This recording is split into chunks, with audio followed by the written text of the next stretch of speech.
ओम नमः शिवाय। आप सुन रहे हैं श्री शिव महापुराण की पावन कथा, जिसमें आज हम पाठ करेंगे विद्येश्वर संहिता के अध्याय 12 की, जिसका विषय है मोक्षदायक पुण्य क्षेत्रों का वर्णन। सूत जी बोले, हे विद्वान और बुद्धिमान महर्षियों, मैं मोक्ष देने वाले शिव क्षेत्रों का वर्णन कर रहा हूँ। पर्वत, वन और काननों सहित इस पृथ्वी का विस्तार 50 करोड़ योजन है। भगवान शिव की इच्छा से पृथ्वी ने सभी को धारण किया है। भगवान शिव ने भूतल विभिन्न स्थानों पर वहां के प्राणियों को मोक्ष देने के लिए शिव क्षेत्र का निर्माण किया है। कुछ क्षेत्रों को देवताओं और ऋषियों ने अपना निवास स्थान बनाया है, इसलिए उसमें तीर्थत्व प्रकट हो गया है। बहुत से तीर्थ ऐसे हैं जो स्वयं प्रकट हुए हैं। तीर्थ क्षेत्र में जाने पर मनुष्य को सदा स्नान, दान और जाप करना चाहिए, अन्यथा मनुष्य रोग, गरीबी तथा मूर्खता आदि दोषों का भागी हो जाता है। जो मनुष्य अपने देश में मृत्यु को प्राप्त होता है, वह इस पुण्य के फल से दोबारा मनुष्य योनि प्राप्त करता है, परंतु पापी मनुष्य दुर्गति को ही प्राप्त करता है। हे ब्राह्मणों, पुण्य क्षेत्र में किया गया पाप कर्म अधिक दृढ़ हो जाता है, अतः पुण्य क्षेत्र में निवास करते समय पाप कर्म से बचना चाहिए। सिंधु और सतलुज नदी के तट पर बहुत से पुण्य क्षेत्र हैं। सरस्वती नदी परम पवित्र और 60 मुख वाली है, अर्थात उसकी 60 धाराएं हैं। इन धाराओं के तट पर निवास करने से परम पद की प्राप्ति होती है। हिमालय से निकली हुई पुण्य सलिला गंगा 100 मुख वाली नदी है। इसके तट पर काशी, प्रयाग आदि पुण्य क्षेत्र हैं। मकर राशि में सूर्य होने पर गंगा की तटभूमि अधिक प्रशस्त एवं पुण्यदायक हो जाती है। सोनभद्र नदी की 10 धाराएं हैं। बृहस्पति के मकर राशि में आने पर यह अत्यंत पवित्र तथा अभीष्ट फल देने वाली है। इस समय यहाँ स्नान और उपवास करने से विनायक पद की प्राप्ति होती है। पुण्य सलिला महानदी नर्मदा के 24 मुख हैं। इसमें स्नान करने, तट पर निवास करने से मनुष्य को वैष्णव पद की प्राप्ति होती है। तमसा के 12 और रेवा के 10 मुख हैं।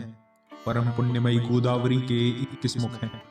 यह ब्रह्म हत्या तथा गोवध पाप का नाश करने वाली एवं रुद्र लोक देने वाली नदी है।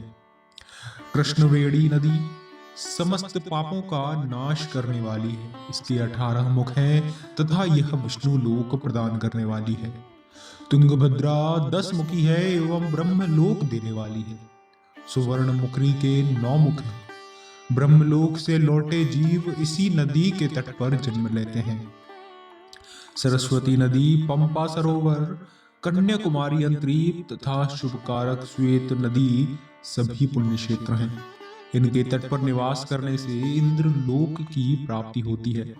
महानदी कावेरी परम पुण्यमयी है। इसके 27 मुख हैं। यह संपूर्ण अभीष्ट वस्तुओं को देने वाली है। इसके तट ब्रह्मा विष्णु का पद देने वाले हैं। कावेरी के जो तट शैव क्षेत्र के अंतर्गत हैं, वे अभीष्ट फल तथा शिवलोक प्रदान करने वाले हैं। नैमिषारण्य तथा बद्रिका आश्रम में सूर्य और बृहस्पति के मेष राशि में आने पर स्नान और पूजन करने से ब्रह्मलोक की प्राप्ति होती है। सिंह और कर्क राशि में सूर्य की संक्रांति होने पर सिंधु नदी में किया गया स्नान तथा केदार तीर्थ के जल का पान एवं स्नान ज्ञानदायक माना जाता है। बृहस्पति के सिंह राशि में स्थित होने पर भाद्र मास में गोदावरी के जल में स्नान करने से शिवलोक की प्राप्ति होती है। ऐसा स्वयं भगवान शिव ने कहा था। सूर्य और बृहस्पति के कन्या राशि में स्थित होने पर यमुना और सोनभद्र में स्नान से धर्मराज और गणेश लोक में महान भोग की प्राप्ति होती है। ऐसी महर्षियों की मान्यता है, सूर्य और बृहस्पति के तुला राशि में होने पर कावेरी नदी में स्नान करने से भगवान विष्णु के वचन की महिमा से अभीष्ट फल की प्राप्ति होती है।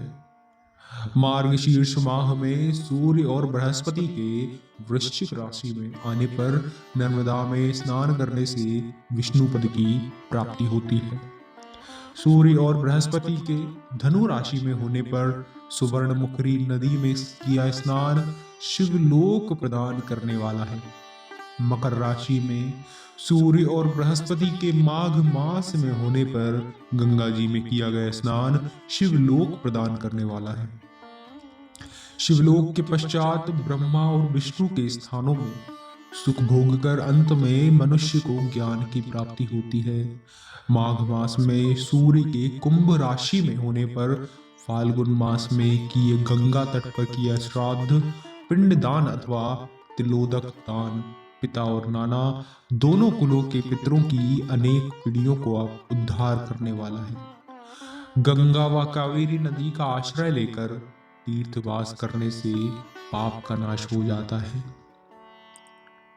ताम्रपर्णी और वेगवती नदियां ब्रह्मलोक की प्राप्ति रूप फल देने वाली हैं। इनके तट पर स्वर्गदायक क्षेत्र है। इन नदियों के मध्य में बहुत से पुण्य क्षेत्र हैं। यहाँ निवास करने वाला मनुष्य अवश्य अभीष्ट फल का भागी होता है। सदाचार, उत्तम वृत्ति तथा सद्भावना के साथ मन में दया भाव रखते हुए विद्वान पुरुष को तीर्थ में निवास करना चाहिए, अन्यथा उसे फल नहीं मिलता। पुण्य क्षेत्र में जीवन बिताने का निश्चय करने पर तथा वास करने पर पहले का सारा पाप तत्काल नष्ट हो जाएगा, क्योंकि पुण्य को ऐश्वर्यदायक कहा जाता है। हे ब्राह्मणों, तीर्थ में वास करने पर उत्पन्न पुण्य कायिक, वाचिक और मानसिक सभी पापों का नाश कर देता है। तीर्थ में किया मानसिक पाप कई कल्पों तक पीछा नहीं छोड़ता, यह केवल ध्यान से ही नष्ट होता है। वाचिक पाप जाप से तथा कायिक पाप शरीर को सुखाने जैसे कठोर तप से नष्ट होता है। अतः सुख चाहने वाले पुरुष को देवताओं की पूजा करते हुए और ब्राह्मणों को दान देते हुए पाप से बचकर ही तीर्थ में निवास करना चाहिए। अध्याय 12 समाप्त।